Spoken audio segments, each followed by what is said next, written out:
Welcome to Catz Purr, where today we're going to take a look at the top 3 most heartwarming cat and kitten rescues. First on the list is a street cat named Charlie, found on the streets of Brooklyn. Follow along as she gets a second chance at VIP life and finds her own loving family. You may have noticed there are tons of friendly stray and abandoned cats in our neighborhood. Come here. Come here. Come here. This is a complex issue, but the biggest cause is not enough access to free or low-cost spay-neuter services. Come here. Many cats in this area were born outside and taken in by neighbors. Come here. And so many have never been to a vet.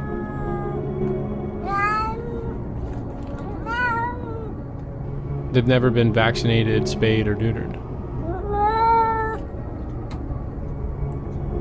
As I've never seen her before, I wanted to make sure she wasn't just a neighbor's cat roaming around for an extra meal.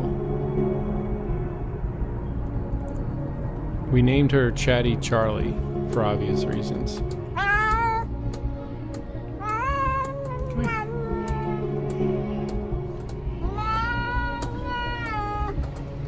The next night, I invited her to join us for dinner with the colony. I decided if she was still there the next day, I'd bring her in.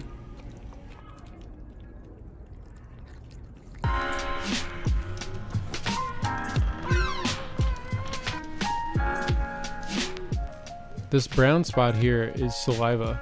She has some kind of dental issue that's causing her to drool excessively.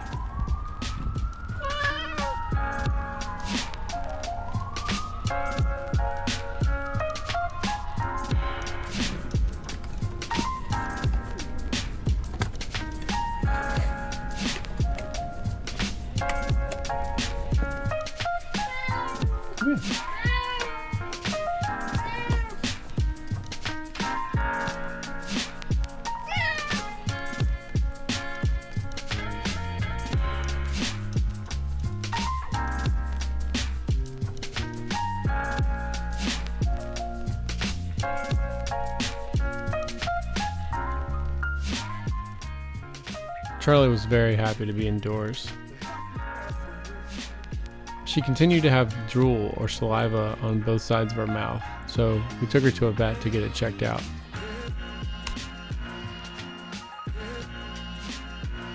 The vet said that some of her teeth were fractured, and the swelling was preventing her mouth from properly closing. She received steroids and antibiotics, and we scheduled a dental appointment to have her broken teeth extracted.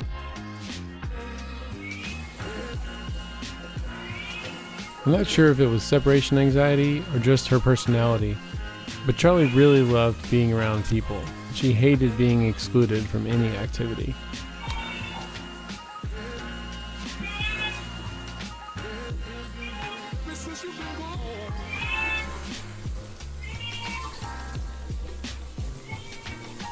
Hi, Charlie.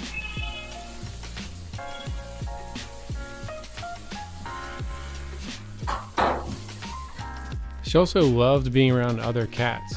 So after a few weeks of quarantine, and after she had been vaccinated and spayed, we decided to introduce her to some of our resident cats while she waited for a home.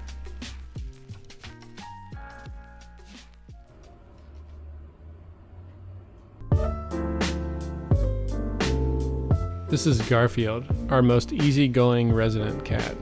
He was rescued from our backyard 2 years earlier, in the exact same spot where we found Charlie. We'll be doing a separate story on him later. One challenge with introductions is one cat is so excited to have a friend, they can tend to be a little overbearing. Keep in mind, introductions should be spread out slowly over several weeks. You can see a link in the description for a proper way to introduce a new cat to your home. This is Mani, another rescue from down the block. She's doing just fine without Charlie, thank you very much. Cats will often wash each other as a sign of companionship and cohesion. But it's also a non-violent way of trying to assert dominance. When one cat washes another, they're basically saying, "I'm a higher rank than you." And that's why you may often see fights break out in between the washing sessions. Charlie wasn't even born yet when we rescued Garfield. But it's so nice to see two cats from the exact same block forming such a tight bond.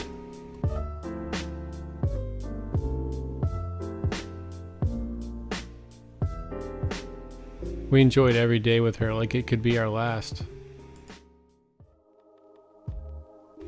Because one day, it was. As much as we loved having Charlie be a part of our family, as much as we loved the 5 a.m. wake-up calls, we found her a perfect forever home, where she can be the center of attention.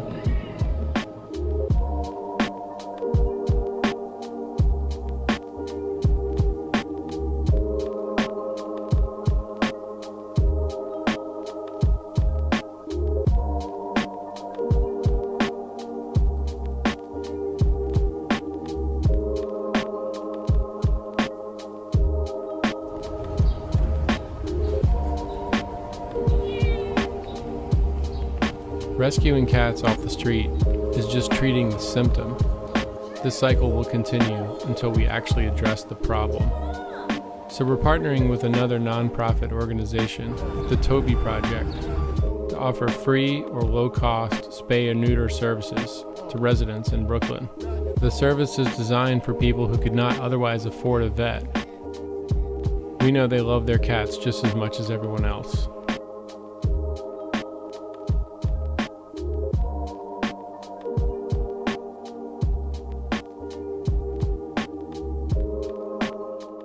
This next video shows a feral cat who was so scared he'd hide under the bed, but now loves to fall asleep on his mum's chest. I don't think that he'd ever had any contact with humans at all. He was very scared. When we saw him, it was very hard to take it in. Oh, he's in a horrible condition. He had a really bad infection of his eyes. And so I knew he couldn't see me. So I was like, okay, I'm gonna try and reach around behind him. But his senses, I guess, were elevated from not being able to see. He could hear me. As soon as he sensed I was close, he would pull back and start moving away.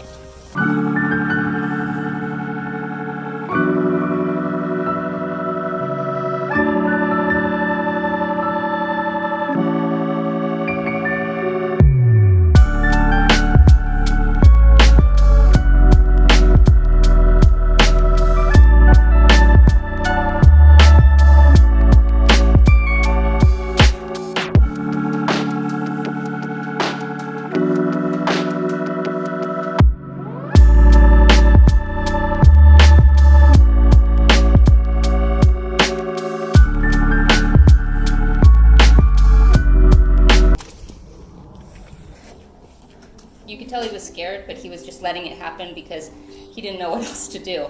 Poor dude. All right. Good boy. He was feral, and one of the main things is just keeping them in an area where they can't hide.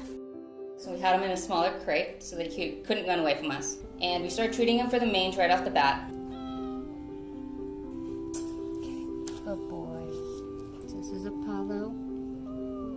Yeah, he's in a lot of pain right now, a lot of discomfort, so we're just trying to help him out. We know he's got crystal blue eyes under there. Oh, sorry, baby, but we're gonna get you help. When we first saw him, we were like, he's blind.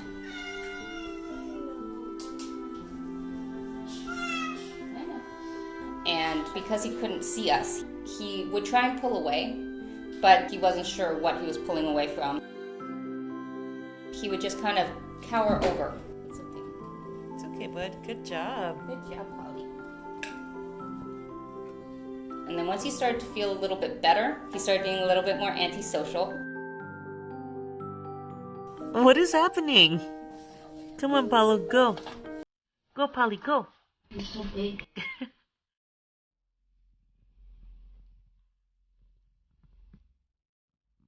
It just takes time. You have to be really patient. but he was having a hard time locating the litter box, so we had to literally bathe him every day.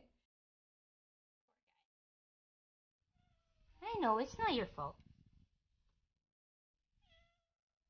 So during that process of having to bathe him, that's when we started getting some trust. We had to flip him upside down, and we had to clean his booty and like his tail every day, and through there he started gaining a little bit of trust.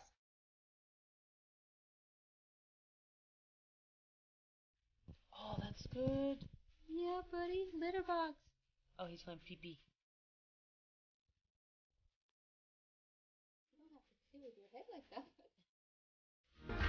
Apollo. Hey, Apollo. You're so big now, hey? Big healthy boy. He comes out now, and he'll lay on the bed. You want more tickles? And then when you get him relaxed and you start grabbing down his back, he puts his booty in the air, and then he'll look around for more tickles. It was assumed that he would lose both eyes, and we were devastated, but his right eye really healed up. So he has a little bit of issues, but he can definitely see. He does really well. He runs around with the kittens and things like that, so we're really glad that he was able to do that. Hey, sexy boy. The whole rewarding part is how much we invested and the result that we got from that. Polly. He's a happy guy now that can see us now, and it's really hard for us to even think about ever letting him go because we are all in, so invested, and we love him so much. Fell for it again, Apollo. He's our boy now.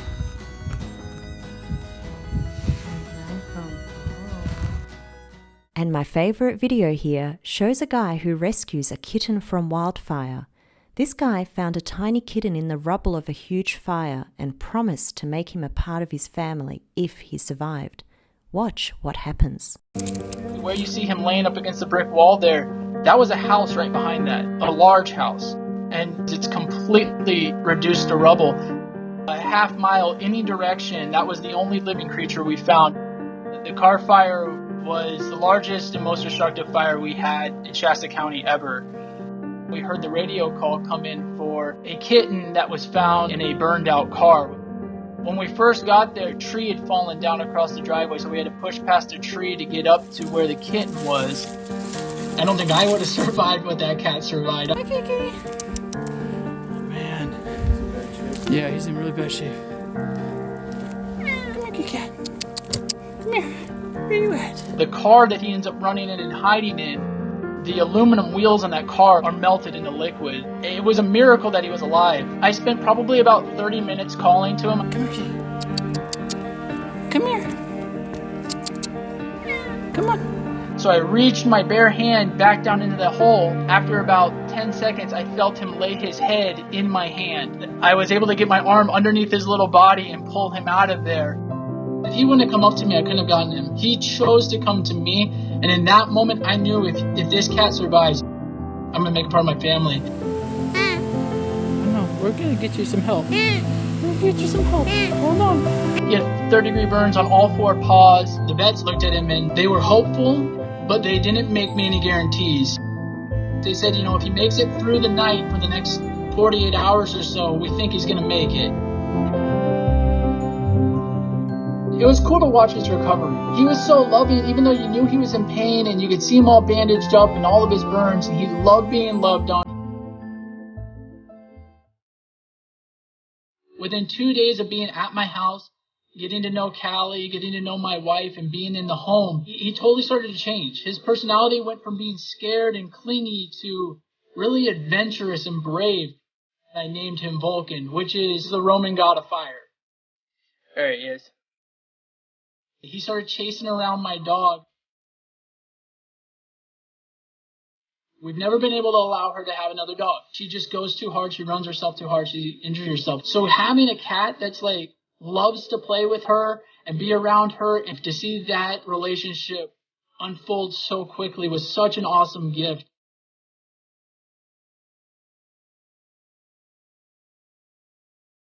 He stole my heart from the moment I saw him. Still very much a kitten, but, hey buddy, how are you doing? He's a love bug. He loves Callie way more than he loves me and my wife. That's his big sister. Really enjoy having him part of my family. He's been really special.